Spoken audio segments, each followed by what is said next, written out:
1 second, folks. Good evening, everyone. Welcome to another episode of Spilling Tea. I'm your host, Tiffany Daniels. We're going back to that horrible world known as the JRC. But before we do, the usual disclaimers and a brief rant on a couple of things. First off, why I look stressed? It is super hot outside. And we have to keep our air conditioner about around circa 75, so I'm kind of dying. And the reason why I'm so late to do these front loads, because I want my pool day tomorrow, I've earned it, is because I got one of those older customers. Now, they're sweet as pie, but when you're on the last minute before the end of your day and the queue is empty, and this is a poor individual who's just not very savvy with the internet, you begin to slowly, throughout the duration of the call, lose your sanity. And you kind of hate yourself for it because, again, sweet as pie. So my hair is frizzed to hell. For once, I don't give a shit what I look like. Call center work will eat you alive, folks. Also, to the topic of the Dan Wooten accusations. I'm going to make it simple for you. I've seen people online all over the place celebrating it. Dan Wooten is a vile, scum-sucking bottom feeder. He is. However, accusations are not proof. That does not change simply because he is a bottom feeder. I say the exact same thing I said about the Depp case, the Manson case, and all the other cases. Evidence, facts, due process, all these things either matter every time or they don't matter at all. He may not share my principles because he's a soul-sucking, flaming pile of human garbage bottom feeder. I don't need him to. He's never going to apologize. He has zero integrity. But I do not compromise my principles, my values, what I believe in, simply because I don't like someone. Facts and evidence either matter every time or they don't matter at all. We don't get to rally behind our faves but then have a different set of rules when it comes to people we dislike. That's not how any of this is supposed to work. I'm gonna go weirder on you.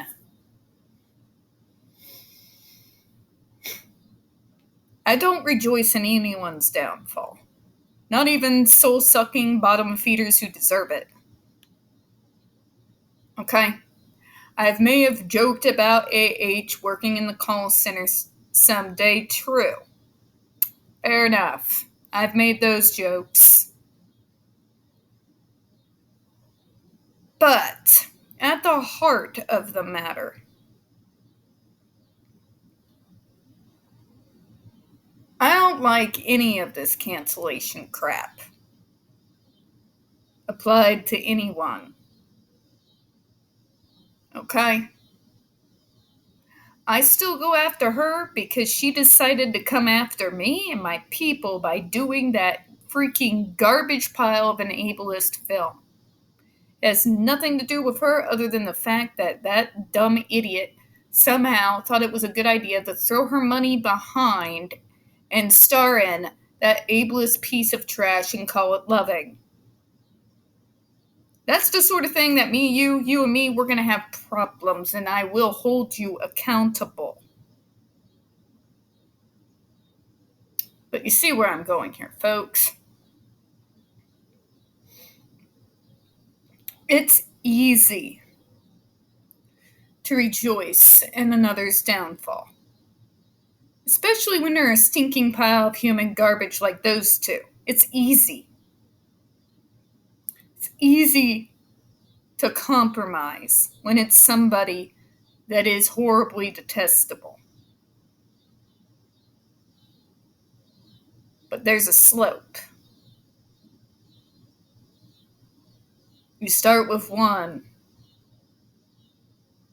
See where I'm going here? I will condemn Dan Wooten of a lot of things. But these are things that are out and open for the world to see, evidence on the table. Not for things that have not been proven, for evidence that has not been placed on the table. And I'm going to mention one more thing. Whispers about him in regards to the current accusations. Just like Manson. I'm going to say it. I hate Dan Wooten and I hate defending him. You don't even know. But you can have whispers upon whispers upon whispers upon whispers. Doesn't make them true.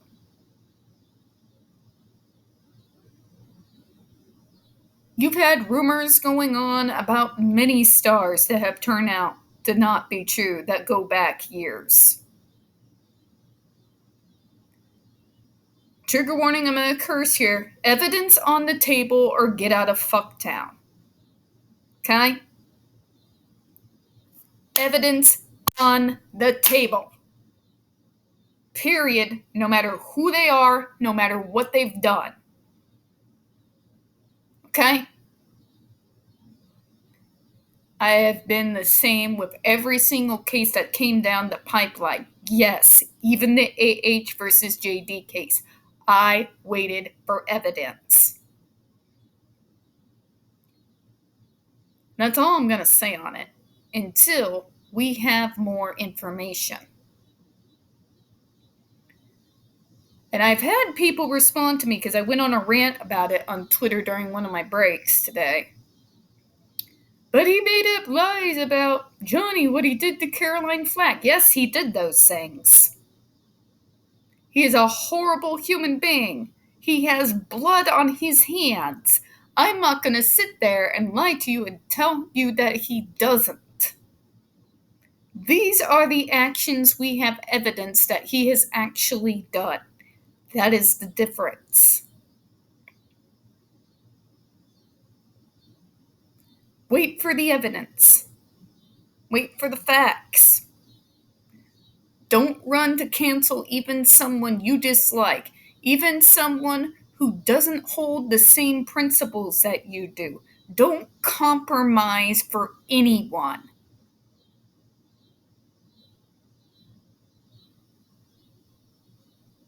Don't compromise who you are and the values you hold because it's somebody you don't like in the hot seat.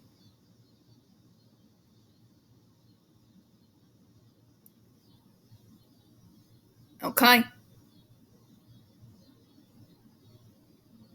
Alright. Sorry. I hate to be the bad guy. I hate to be the devil's advocate. But I felt the need to say something. Because all this rejoicing and just willingly believing these accusers with no evidence, because it's against an individual that is universally loathed, makes us look like hypocrites. Alright, in the description box, folks, you're going to find the link to the article that the Judge Rotenberg Educational Center doesn't want you to read. It's written by NeuroClastic, a small non-for-profit started by autistics for autistics, wherein they interviewed and surveyed over 900 ABA professionals in regards to the JRC's so-called behavior modification program. Matter of fact, the JRC doesn't want you to read this article so much, they have threatened NeuroClastic with a defamation lawsuit if they did not remove it from the websites. Well, folks, NeuroClastic has refused, so you know the drill. Please read that article and share it on all your social media. Also included in there is NeuroClastic's public statement regards to the defamation lawsuit threat, as well as a link to their GoFundMe. We are crowdfunding folks in case the JRC actually sees through with their threat. Also included in there, the Ozarks' first article in regards to the Agape boarding school, now known as Stone for Help boarding school, a so-called Christian-themed boarding school based out of Stockton, Missouri that takes in so-called troubled male teens that has in pending over 21 civil lawsuits, claims, and allegations leveled against it, all which have been substantiated by the Missouri Department of Social Services, and they include the following: sodomy, rape, sexual assault, child abuse, psychological and emotional abuse, child trafficking, starvation, and folks, that's just for starters. You have one former staff member arrested by the FBI, another a doctor still on the premises with full access to the boys upon multiple, again, substantiated claims of sodomy, rape, and sexual assault of the boys there. You have an attorney general too busy chasing after drag queens and trying and failing to defund public libraries to actually do his job. And you got a governor off his nuts. So send help, read that article, share it on all your social media. Also included in there, the link to this analysis done on the JRC back in 1999 by Dr. Fredda Brown, as well as Hoya's massive archive on the subject, Jennifer Masamba's behavioral sheet of shockable offenses, a clip out of the 7-hour ordeal undergone by Andre McCollins back in 2002, the 10 plates, and the ever-present self-explanatory Change.org Shut the Judge Rotenberg Center Down petition.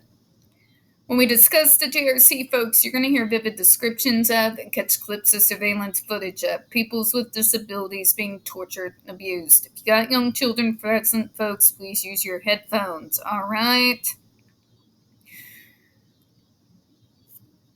Allergies, excuse me. All right, trigger warning, folks. When we talk about the JRC, you're going to hear vivid descriptions of and catch clips of surveillance footage of peoples with disabilities being tortured and abused. If you got young children present, folks, please go ahead and use the headphones, all right? Also, trigger warning, this channel is marked not for children for a reason. We use profanity on occasion. We speak on dark subjects. If your child is 16 and younger and they're watching this, very obviously parental supervision is very much advised, all right? All right, so you all are going to get a close-up, as usual, by Ugly Mug, because it's really uncomfortable to sit like this, even if it's more aesthetically pleasing. So please forgive me for the frizz mushroom that is my hair that you are about to see. Hold on a second. Because it mushrooms like an unholy balloon. Unholy balloon, folks. Not kidding. Alright. There we go. Alright, so we're going to go through this paragraph. I'm going to try to make it quick, because I don't want to be doing this all night. I've got some foamy to watch to, calm down from the stupid.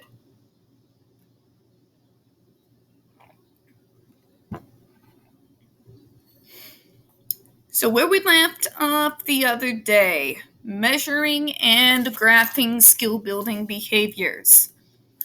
During this consultant's interview with Dr. X, he indicated that skill acquisition... Oh, wait, did I go over this?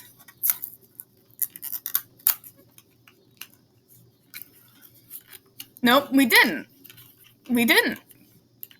During this consultant's interview with Dr. X, he indicated that skill acquisition objectives are not currently charted, even though the JRC, according to Dr. S, has a charting department. Thus, it will be impossible to determine... Nope, we went over it. We did go over it. They hadn't changed anything since 1995. Sorry, folks. I'm dead. Please shoot me. Staff familiarity with educational goals, objectives, and instruction strategies. We went over that. There we are. That's where we left off. Sorry, we don't got an edit button. You all get to deal with my insanity tonight. Selection of instructional strategies. The goal sheets contained in X's IEP and 3/15/1999 identify goals, but do not indicate which instructional methods were used. The array of methods listed on the goal sheets included graduated glance and backward chaining. Okay, we did go over this.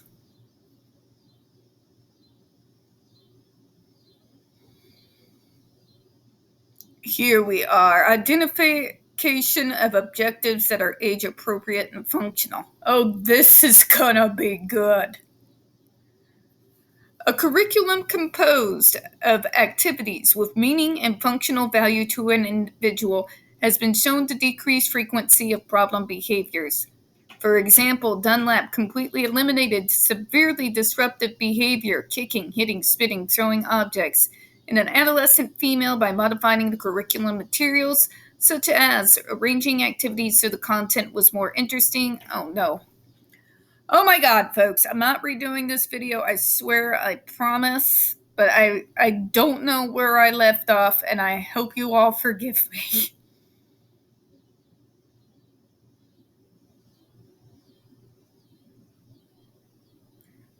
No, I'm gonna read it again, screw it. Okay, for example, Dunlap, 1991, completely eliminated severely disruptive behavior, kicking, hitting, spitting, throwing objects, turning over desks in an adolescent female by modifying curriculum materials such as arranging activities so the content was more interesting and led to concrete and preferred outcomes, and providing choices regarding activity or the materials. We've gone over this before. These things are important because a bored autistic is not so good a thing. We get kind of disruptive and a wee bit feisty. Choices are important, particularly if it is a subject that we've been hyper fixated on, that we're already light years above the rest of my peers. And yes, folks, whether you believe it or not, that it goes the same for the nonverbals as it does for me.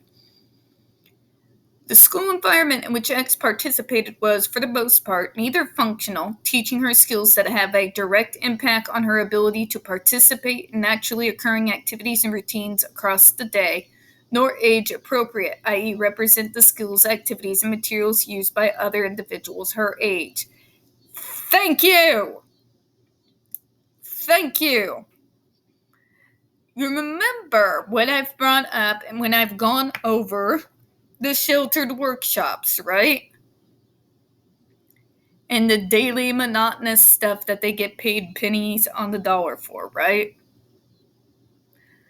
Wrapping popsicle sticks as a means and a way to promote independence might be the most... I've heard some stupid crap. I've heard some really, real stinkers. But that one's special. That one's special. Because it's not preparing anyone from the real world. In the real world, what task would you be preparing for by wrapping popsicle sticks 8 hours a day? It doesn't. There is no purpose to it. What function is this supposed to be providing? But preparing them for life at the sheltered workshop. Because that's reality, folks. 1 second.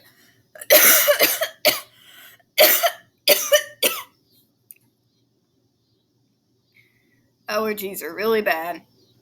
That's all it's preparing you for. That's all anything like that actually does. It's not age appropriate. It's not preparing them for the real world. It's preparing them for a sheltered world within a world. Because believe me, they tried to shove me in there. Ask how that went over.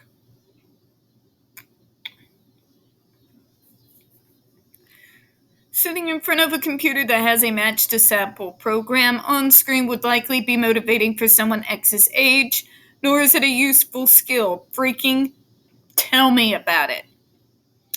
If I had to do that all day, every day, just somebody please blow my damn brains out.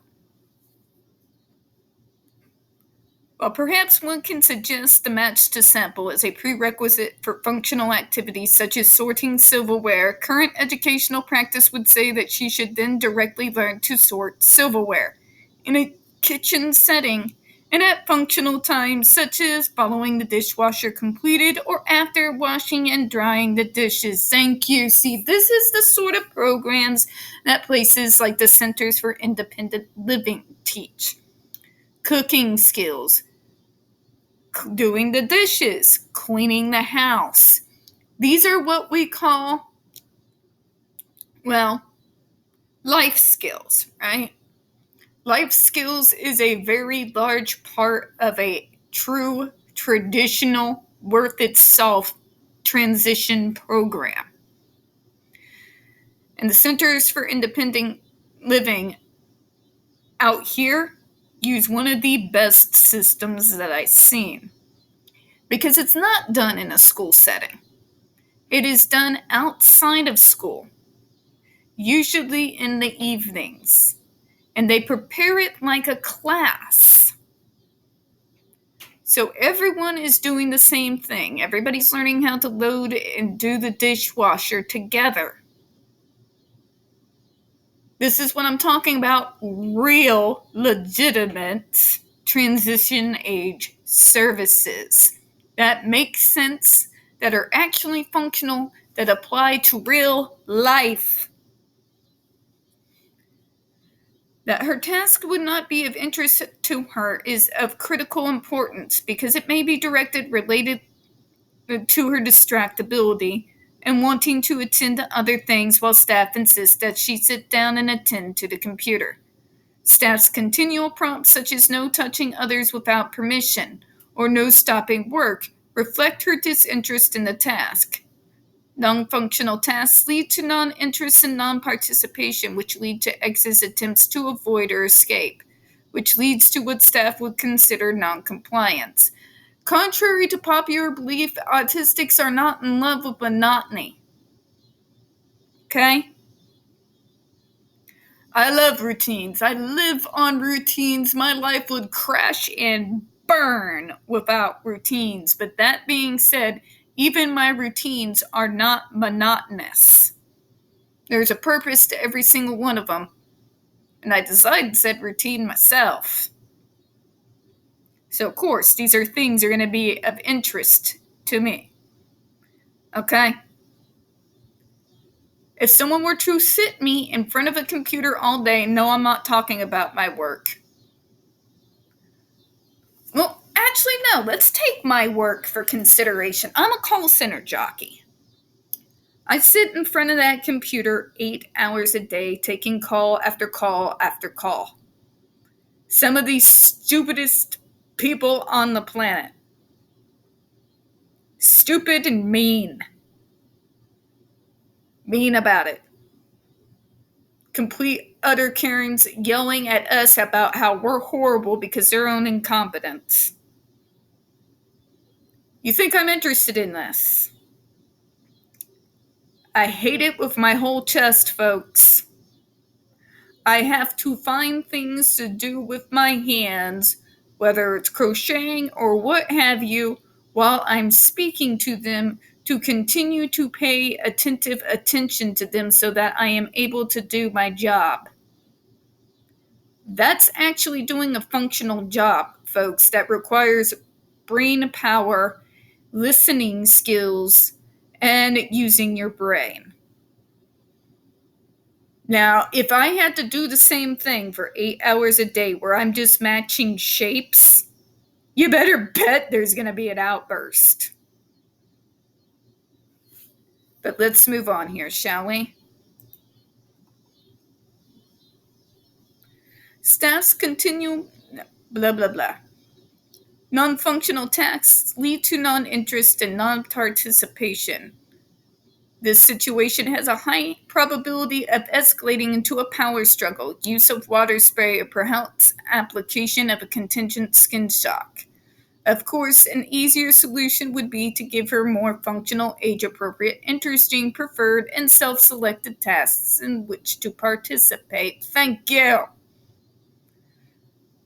Now, am I saying we should not make us aware of the fact that the world is not fair and we may get a job that we hate? No, nobody's saying that. However, in an educational setting, what you're teaching needs to be age appropriate. First off, you can teach us that you have to do the monotonous job in order to get the paycheck to do the fun stuff in a way that does not insult the person's intelligence or makes us basically want to slam our head into the wall just to stop the stupid. Just saying. Just saying. For the most part, X's IEP priorities are neither functional or age appropriate. Speak on it! Skills such as stacking blocks, transferring tasks, matching shapes do not prepare her for the world of a 17-year-old. You're singing my song. At the age of 17, X should be learning vocational skills, domestic skills such as cooking, cleaning, communicating with others, and age-appropriate leisure activities. Real transition services, people. Real transition services. If you got a real solid transition program actually going on, these are all parts of it. And guess what? I was a part of such a transition program. The only reason why I didn't have to do the cooking and cleaning part was because I was already doing that because of my mom from a very early age. That part I had covered. But things such as managing a checkbook and your finances, taking care of your banking, yes, even learning to be more participating in visits to the doctor. Things of these nature. These are the ground marks of a good, solid transition program, and the JRC does not have a single one of them. Just saying. She should be taught how to make choices that are appropriate for her age and that impact her environment. In fact, speaking of the transition program for Centers of Independent Living, one of the things that they do and are known for out here is teaching you how to select healthy food. They do so without torturing someone, or how much amount you can have the junk food, but how to do so in moderation in a way that we can obviously understand and wrap our brains around. They couldn't curb my gummy habit, though. These fruit stacks, man, they're my crack. Alright? Not sorry. I need one of those a day, or no. Just know it's not good. Just know it's not good, alright? X should be taught specific skills in the community. Thank you. If you do this sort of thing in a box, what makes you think it's going to translate out into the real world? It won't. You're a sitting duck. While in transition services, you need to be helping these kids create relationships out in the community, because you know what that leads to? Your first job. The grocery store that you prefer to go to where you feel the most comfortable. Getting yourself used to going out and eating without tweaking due to fluorescent lighting. You see where we're going with this here? Makes sense, right? Simply identifying numbers of times she will participate in outings is insufficient, and that is a staff objective. Thank you. Field trips does not make a life skill, folks. But they participate and go out and have fun. Not everything you do out in the community is meant for fun. You think I like going out there and socializing with the entire community who judges me for every single thing I do? No. I hate it. However, we all have to work together, don't we? I have my safe people, my circle of support, my few friends that I feel comfortable going out into community with in order to have a good time, regardless of how I feel about being around the normies. I actually go out quite frequently. It doesn't seem like it, but I do actually get out a lot. I hike a lot in particular, and I like to take photos while I do. The point is, part of transition services, one of the goals is to widen what we call the circle of support. This is one of the core things in person-centered planning, by the way. When you widen that circle of support to the entirety of the community instead of alienating them, guess what? Those working relationships, those friendly encounters, those friendly people, they matter. They matter a lot. Especially when you are in a situation doing something because you have to. You get where I'm going here, right? We're going to close out on that. We don't get very many views on this channel. The few that we do get do tend to get removed from time to time, so please don't forget to hit the like button, hit subscribe, don't forget to hit the comments. I do appreciate your time, folks, and as always, we here at Spilling Tea do hope you have a good one. Bye-bye, everyone.